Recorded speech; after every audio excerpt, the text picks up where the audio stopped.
Papuri sa hari natin na ngayon ay dumarating. Kapayapaan ay kamting. Hallelujah,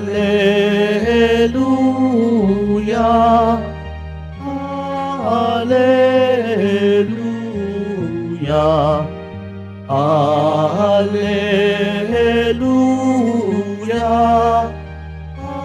Hallelujah.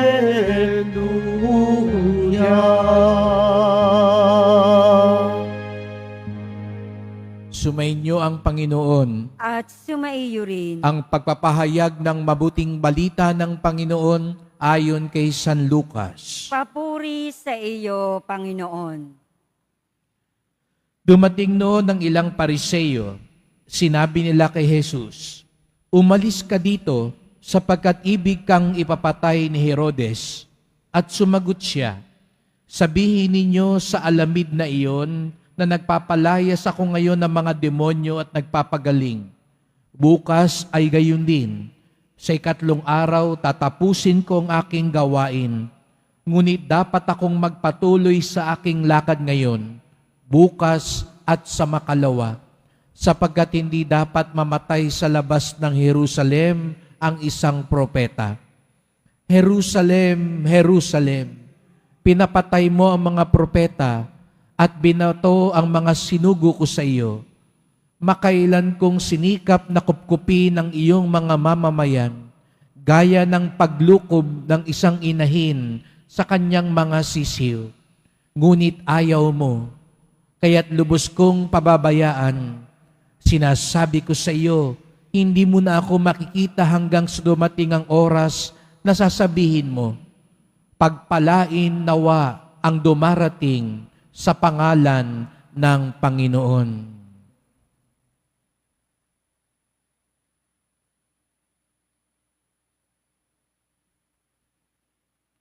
Mga kapatid, ang mabuting balita ng ating kaligtasan. Pinupuri ka namin, Panginoong Heso Kristo. Magsiupo muna po ang lahat. Magandang umaga po sa inyong lahat at maligayang pagdating sa tahanan ng ating mahal na pong Jesus Nazareno. Pinagdarasal din natin ang mga nasa online, lalo na po mga may sakit, nag-aalaga sa may sakit, at mga kababayan kadeboto natin mula sa iba't ibang panig ng bansa at daigdig na nais sumama sa misa dito sa Quiapo, sa Basilica Minor at Pambansang Dambana ni Jesus Nazareno. Sa pagpapatuloy ni Jesus na gampanin ang kanyang misyon, lagi siyang nakakaharap ng mga pagsubok.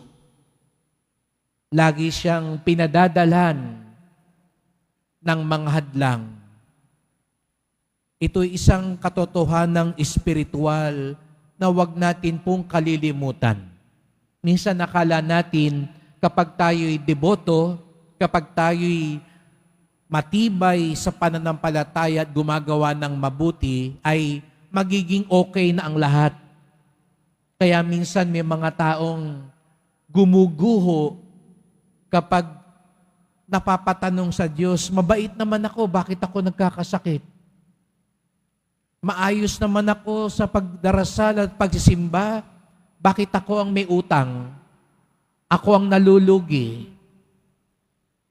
Nagsasabi naman ako ng totoo, bakit ako ang hindi maubos-ubusan ng problema at hanggang ngayon naghihirap? Mga kapatid, bahagi ng ating pagsunod kay Jesus Nazareno ang pagharap sa mga pagsubok at pagpasa ng krus. Kaya nga narinig nyo sa Ebanghelyo, habang ginagampanan ni Jesus Nazareno ang kanyang misyon, nagpapagaling ng mga may sakit, nagpapalayas ng mga demonyo, tumatanggap siya ng mga pagbabanta. Binantaan siya, ipapapatay ka ni Herodes. At alam natin yan, pag nagpapagaling siya, nandyan yung mga Pariseyo, nandyan yung mga Eskriba, nandyan yung mga Sanedrin, na lagi siyang tinutulugsa. Ayaw siyang tantanan. Pero napansin niyo po, hindi natinag si Jesus Nazareno. Hindi siya nagtampo sa Ama at sinabi niyang, ginagawa ko na nga ang kalooban ninyo. Madami pa akong kontrabida. Gumagawa na nga ako ng tama. Hindi pa ako maubusan ng problema. Hindi po. Kasama yan. Pero bakit buo ang loob ni Jesus Nazareno? Bakit hindi siya umaatras? Sapagkat alam niya, kung may mga ganito mga kaaway, hindi ito ang tatalo sa kanya. Sapagkat katulad din nga ng sinabi ni San Pablo sa mga taga-Efeso sa unang pagbasa, ang tunay na pagtutunggali ay espiritual. Ang tunay na kalaban natin, mga kapatid, ay ang kadiliman at kasamaan. Hindi lang ang kahirapan ng mundo. Hindi lang ang mga pagsubok sa katawan. Kaya nga, natatandaan nyo sa ibang bahagi ng Ebanghelyo, sabi ni Jesus Nazareno, huwag kayong matakot sa papatay ng katawan. Mas matakot kayo sa papatay ng kaluluwa. Minsan takot tayo sa mga sakit, sa virus, sa mga bakterya. Pero hanggang katawan lang ang kaya niyang sirain. Mas matakot tayo sa kasalanan, sapagkat ang kasalanan, kaluluwa at kaligtasan natin ang sisirain at lilipulin. Aanin mo ang malakas na katawan, sinisira na ng kasalanan at kasamaan ang ating kalooban at kaluluwa. Mga kapatid, ito ang napakagandang paalala ni Jesus Nazareno. Ang tunay na deboto, hindi lang yung katawan ang pinangangalagaan, higit sa lahat ang ating kaluluwa. Kaya nga sa unang pagbasa, may inalok si San Pablo para na raw itong digmaan, labanang espiritual. Kaya nga raw dapat mayroon tayong mga sandata. Kaya nga ang unang pagkabilin-bilin ni San Pablo, balutin kayo ng kaloob ng Diyos. Ang ginamit niyang larawan ay yung mga sundalo noong unang panahon. Ano raw, bibigyan ko lang kayo ng 3 sinabi ni San Pablo na mainam na sandata laban sa kasamaan at kadiliman. Gawin ninyong bigkis ang katotohanan. Sinturon daw ang katotohanan. Yan daw ang magpapatibay sa atin. Bigkis ng katotohanan. Pag daw tayo nasa kasinungalingan, talagang mahirap lumaban sa kasamaan. Aanin mo ang maging deboto, ang mamanata at mamasan, kung wala ka naman sa panig ng katotohanan. Aanin natin yung napakahabang mga dasal. Paglabas natin mamaya, ang lumalabas sa bibig natin, hindi katotohanan. Pag dumating na ang tukso, babagsak talaga tayo. Talo ka agad tayo. Knock out agad tayo. Kaya sikapin natin. Kaya nga sabi ni Jesus Nazareno, ako ang katotohanan at ang katotohanan ang magpapalaya sa atin.